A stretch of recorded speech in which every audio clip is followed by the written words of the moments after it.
The room was packed. The dinner was attended by businessmen, politicians, and high-profile guests. The marble table was covered with crystal glasses and exquisite dishes. In the corner, almost invisible, the young, black, and beautiful maid watched silently, awaiting orders.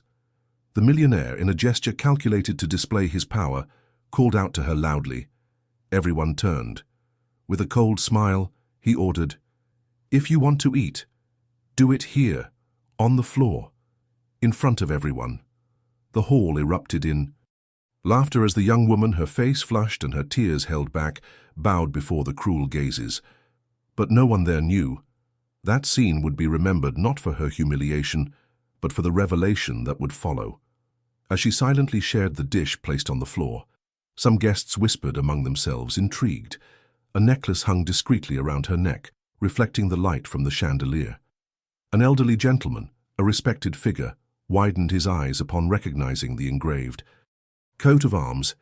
He grabbed his wife's arm and murmured, "It can't be. That symbol only belongs to the Ahrens family." The murmur spread quickly, drowning out the laughter. The millionaire, sensing the discomfort, tried to laugh louder, but his face paled. The maid, still on her knees, was unaware that the truth hidden in her identity was about to turn the tables on the entire audience. If you felt the power of this story in these first moments, imagine what's yet to come. Every detail holds a twist. Every silence conceals a weight. Take the opportunity to like and subscribe to the channel so you can journey together to the end of this narrative where destiny always reveals its face. The evening was poised to be another grand spectacle for high society. The mansion's ballroom glittered beneath crystal chandeliers, red carpets stretched to the central table, where exquisite dishes and wine glasses glinted in the golden light. Guests dressed in expensive attire chatted in groups, flaunting their achievements and flaunting their possessions like invisible medals. At the center of it all was the millionaire host, a man with a cold gaze and a calculated smile. His presence dominated the room, and his every gesture was met with attentive gazes, as if he were a king in his own castle. Beside him, his elegant wife exchanged laughs with friends, all proud of her untouchable status. Among the discreet waiters and hurried staff she stood, the young waitress. Black, pretty, in a simple, tight uniform, her hair tied in a hasty bun. Her eyes, though always downcast, revealed weariness but also dignity. She carried a tray with steady hands, passing between tables, almost invisible to the eyes of those who used her merely as a serving piece. But that night, the millionaire didn't just want to show off his wealth. He wanted to display his power, and to do so, he chose the most vulnerable target in the room.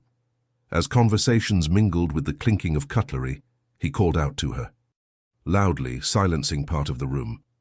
"Come here," he ordered, his tone dripping with contempt. All eyes turned to her. The young woman, surprised, obeyed, approaching with the tray still in her hands. The millionaire looked at her coldly and, with an ironic smile, said, "You're hungry, aren't you? Then eat here, right now, on the floor in front of everyone."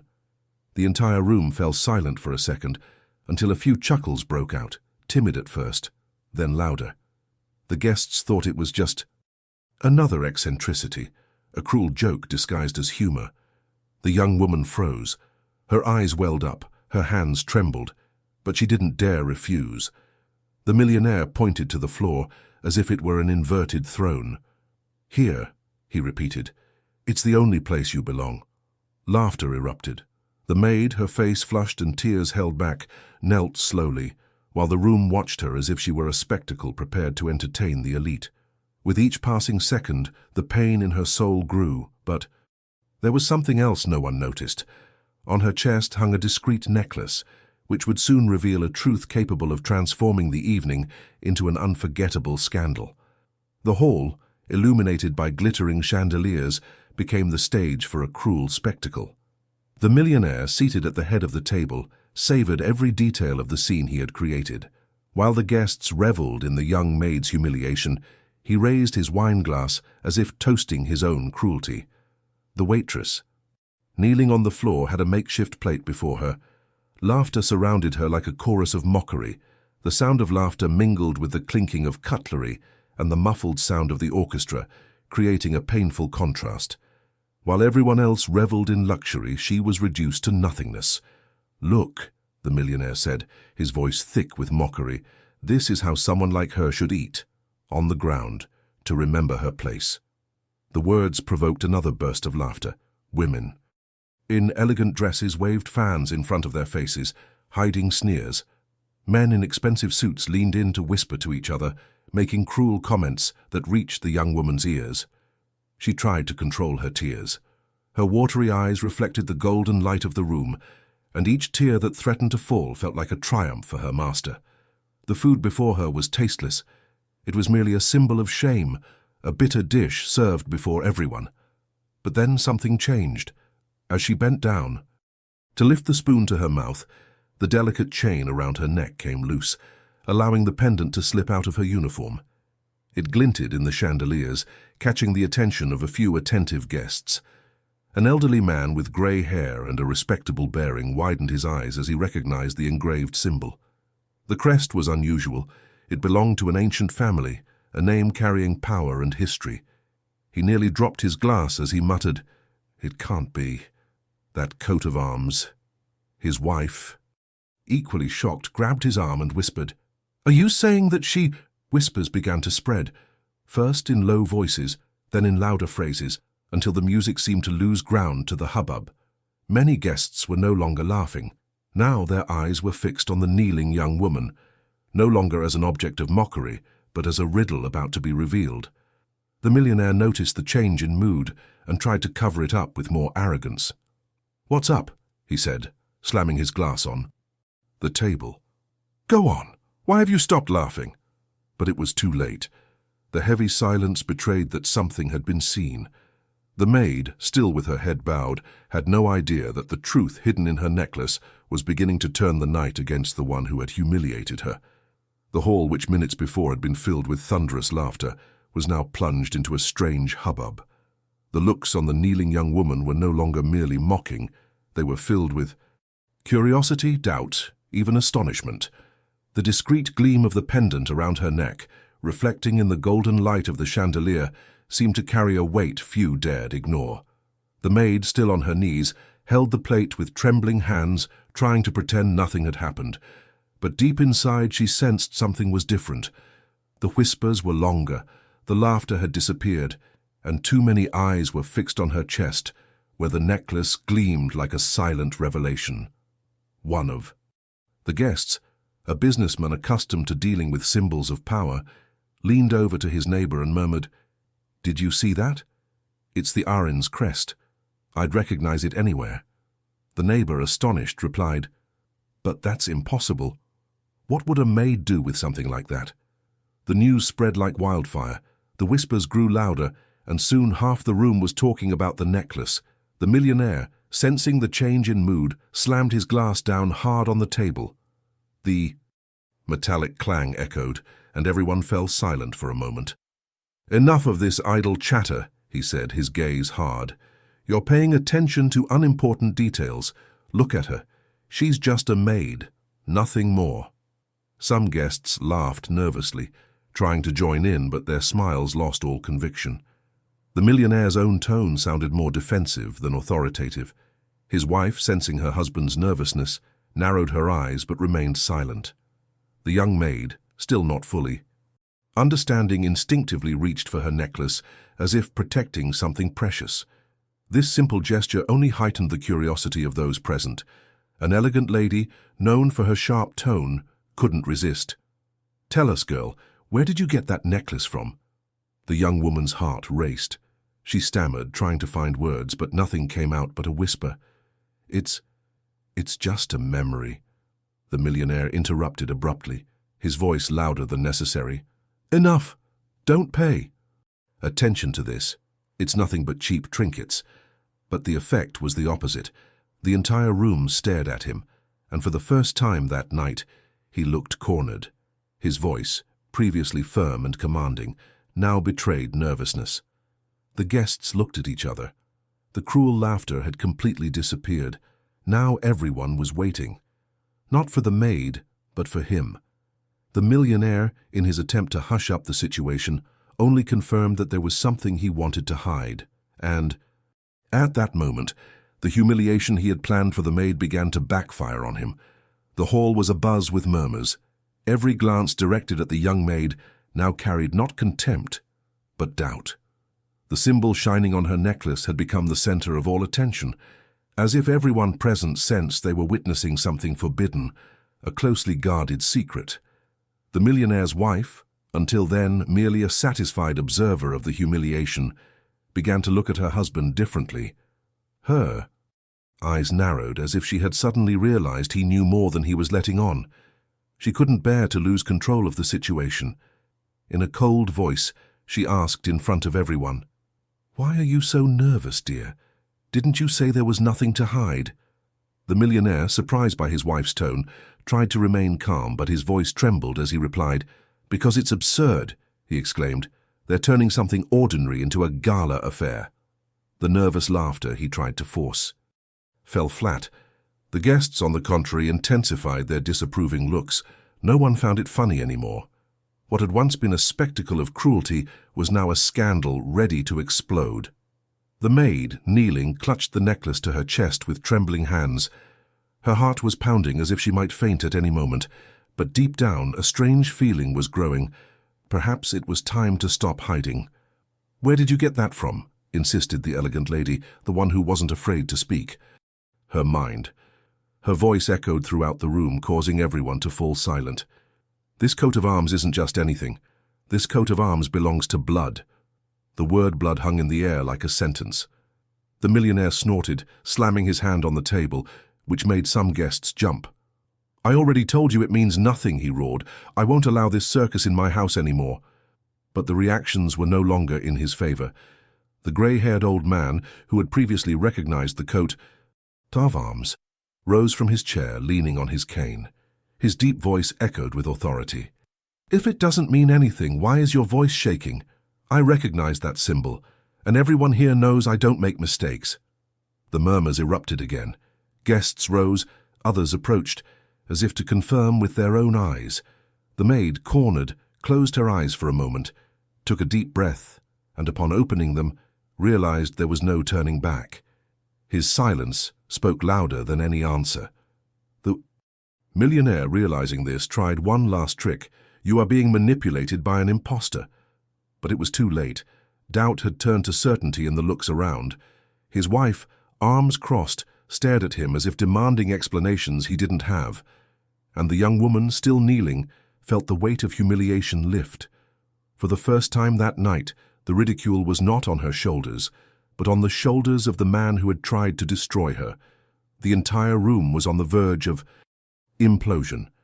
The heavy silence and suspicious glances could no longer be contained. The millionaire, accustomed to dominating any room, now seemed cornered, trying to drown out the tension with his booming voice. But the more he spoke, the clearer his fragility became. He rose from his chair, his face red, and slammed his hand down hard on the table. "You're being fooled by illusions," he shouted. "This girl is nothing more than a servant. This necklace means nothing." But his voice echoed without applause, without laughter, without support. For the first time, there was no complicity in the air. On the contrary, there was disapproval. The guests looked at each other, whispered, some already looking at him with contempt. The wife, irritated by her husband's nervousness, stood up and faced him in front of everyone. "You're lying," he said, his voice low but audible enough to silence the whispers. "You always knew." Shock swept through the room like lightning. Eyes turned to her, and the millionaire paled, trying to look away. But there was no turning back. The maid, still on her knees, felt a tightness in her chest. Her breathing was rapid, her hands trembling. But inside her, something was beginning to rise. The humiliation that had crushed her seemed now to give way to a courage she had never dared to show. She slowly raised her face. Her tear-filled eyes, shining in the chandelier light, met everyone's gaze. Her voice was shaky but firm. "That necklace isn't just a souvenir." Absolute silence fell over the room. The millionaire tried to interrupt her, but his throat went dry. His wife, her eyes fixed on the young woman, awaited his next sentence as if she knew a bomb was about to explode. The maid took a deep breath and added, "This necklace is part of my story, a story you tried to hide." The murmur exploded. People stood, some covering their mouths in shock, others staring at the millionaire with indignation. He, speechless, staggered back, spilling wine. Onto the marble table. The young woman, even still kneeling, no longer looked like a victim. She was now the center of the scene, and everyone understood. The night that had begun as a spectacle of humiliation was about to turn into a trial. The entire hall was in shock. The clinking of glasses had stopped, the orchestra had fallen silent, and even the air seemed heavier. The millionaire, still standing, tried to regain control, but his labored breathing and trembling hands betrayed that the situation was completely out of his control. The maid on her knees clutched the necklace to her chest. Her voice echoed like a blade piercing the silence. "This necklace is part of my story." Those words hung in the air, generating increasingly intense murmurs. "What do you mean by that?" one of the guests asked, her voice firm but filled with disbelief. The millionaire interrupted immediately, slamming his hand on the table. "Enough! She doesn't know what she's talking about. She's just a maid, making up stories to get attention." But this time no one laughed. On the contrary, the silence in the face of his scream felt like an accusation. His wife, who had remained silent until then, crossed her arms and stared at him coldly. "You're too nervous," he said, loud enough for everyone to hear. "That just proves she's telling the truth." The impact was devastating. The room erupted in murmurs, guests rose from their chairs, and cell phones began to rise discreetly, recording every moment. The millionaire felt the pressure mounting, but there was no escape. The maid took a deep breath, her hands still trembling, and continued, "I never asked to be here. I never asked to be reminded of my place every day. But this necklace, this coat of arms, is mine by birthright." The words echoed with weight. The old man, who had already recognized the symbol, stood up again, leaning on his cane, and declared, "I confirmed it. This coat of arms belongs to the Ahrens family. And if she carries it, it's no accident." A buzz filled the room. Many guests looked at the young woman with new eyes, trying to identify familiar features, signs that the revelation made sense. The millionaire, in panic, advanced towards the maid, pointing his finger at her. "Shut up!" he shouted, his voice strangled. "You don't know what you're saying." But the gesture was met with disapproving looks. No one supported him. Even his wife took a step back, as if no longer wanting to share the same shadow. The maid, still kneeling, raised her face. Tears were streaming down her face, but her voice was firmer.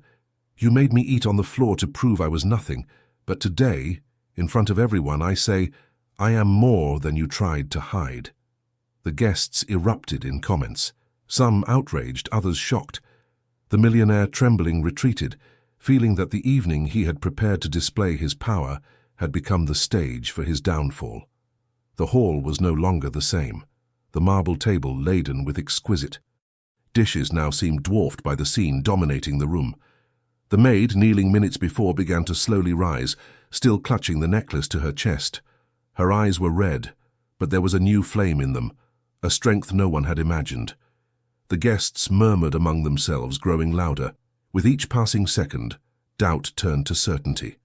There was a hidden truth that needed to be revealed. The millionaire's wife, overcome with a mixture of fury and fear, pointed her finger at the young woman and shouted, "You're nothing but an imposter. You're trying to steal the spotlight with a farce."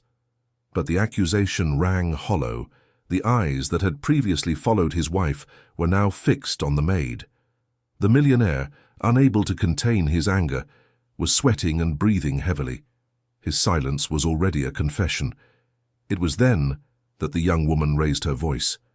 At first it was shaky, but clear. "I never wanted to be the center of attention tonight. I never asked to be exposed like this. But if you want to know who I am, take a good look at this necklace." She held up the pendant, which shone under the chandelier like a flaming torch. The coat of arms engraved upon it left no doubt to those who knew its origin. One of the most influential guests, the elderly diplomat who had recognized the symbol, stood up and spoke firmly. "There's no mistake. This coat of arms belongs to the Ahrens, and if she carries it, She's not a servant. It's blood. The room erupted in murmurs, some in shock, others already transformed into subdued applause. His wife staggered back, trying to absorb the blow. The stunned millionaire tried to intervene, but his voice faltered. "You don't understand." But no one was listening anymore. Everyone was looking at the young woman. She took a deep breath and said, "You laughed at me, humiliated me, and put me down as if I were worthless. But the shame was never mine. The shame was always yours, for needing to step on someone to feel great." This time the applause was loud and steady, echoing throughout the entire hall. The millionaire closed his eyes in defeat. His wife wept silently, unable to hold the gaze of those present. And the young woman, now erect with the necklace against her chest, was transformed before everyone, from an invisible victim into a symbol of dignity. The room was in an uproar. The laughter had completely disappeared, and in its place was a heavy atmosphere, filled with tension and murmurs. Everyone looked alternately at the millionaire, who was sweating and trying to maintain his poise, and then at the maid, who now stood, her necklace held high against her chest like a silent flag. Some guests were no longer limited to whispering. Stronger voices were rising from the audience. "We want the truth. Enough lies. Who is she really?" The millionaire, red with rage, raised his hands to try to control the crowd. "Silence!" he shouted, but his voice no longer echoed as before. It was weaker, almost pleading. "You're all being manipulated by a farce." But no one believed him anymore. His desperate tone sounded like a confession. His wife at his side slowly backed away, not daring to hold his hand or defend him. Her eyes were fixed on the ground as if shame were crushing her too. The maid took a deep breath. Her voice was firm and clear, even with her heart racing. "You made me eat on the floor to prove I was underage. But tonight everyone saw that the shame isn't mine. The shame is yours." A heavy silence hung for a few seconds, until timid applause began to emerge. At first discreet, then louder, until part of the room was openly clapping. The sound echoed against the chandeliers and columns, drowning out any attempt by the millionaire to assert himself. "Are you guys crazy?" he shouted, slamming his hand on the table, spilling wine onto the white tablecloth. "This girl is nobody." The elderly diplomat stood up again, his cane firmly on the ground, his voice as deep as thunder. "No, sir. Today we all saw that the man who is nobody is the one who needs to humiliate himself to feel great." The words fell like hammer blows. The maid, overcome with emotion, let the tears flow freely. They were no longer tears of shame, but of liberation. The millionaire, defeated, retreated. His once imposing figure seemed dwarfed by the young woman's dignity. The entire room knew the mask had fallen. And in that instant, the planned humiliation turned into judgment. Not of her, but of him. The room was unrecognizable. The atmosphere that had been one of laughter and ostentation earlier in the evening had now turned into a courtroom. All eyes were fixed on the millionaire, who was panting, flushed, his hands trembling. He still tried to maintain an air of superiority, but every gesture betrayed his defeat. The maid, standing in the center of the room, no longer looked like the same young woman who, minutes before, had been forced to kneel to eat on the floor. The necklace on her chest gleamed in the golden light of the chandeliers, and her erect posture carried a dignity that no command or mockery could erase. She had become the center of the evening, not as a victim, but as a symbol. The applause grew louder and louder. Many guests couldn't hide their admiration, while others murmured words of support. Courage, strength, truth, these were the echoes that echoed through the room. The millionaire tried to speak one last time. "You don't understand. I just wanted to show you." But his voice broke. The words died in his throat, suffocated by the weight of collective disapproval. His wife, who had previously been laughing at the maid's expense, discreetly moved away from him. Her expression was one of shame. She also knew the family's image would never be the same again. It was then that the young woman raised her voice. She didn't shout. She didn't need to. Her calm words reverberated like a sentence. "Today, you laughed at me, humiliated me, and put me down as if I were nothing. But you learned that dignity cannot be stripped away. The loser isn't the one on the ground. It's the one who needs to be humiliated to feel great. The hall erupted in applause. Some guests rose from their chairs. Others approached her out of respect. The millionaire, unable to bear the scene, sank back into his chair, burying his face in his hands. And so the humiliation changed sides. The gala dinner, designed to reaffirm power and superiority, would go down in everyone's memory as the night the truth was revealed. The night a maid, invisible and despised, stood up before the elite and showed that no luxury is greater than dignity. In that moment, she was no longer just an employee. She was the woman who had turned shame into victory, tears into courage, and silence into a voice. If this story touched you, leave a like and subscribe to see more stories like this.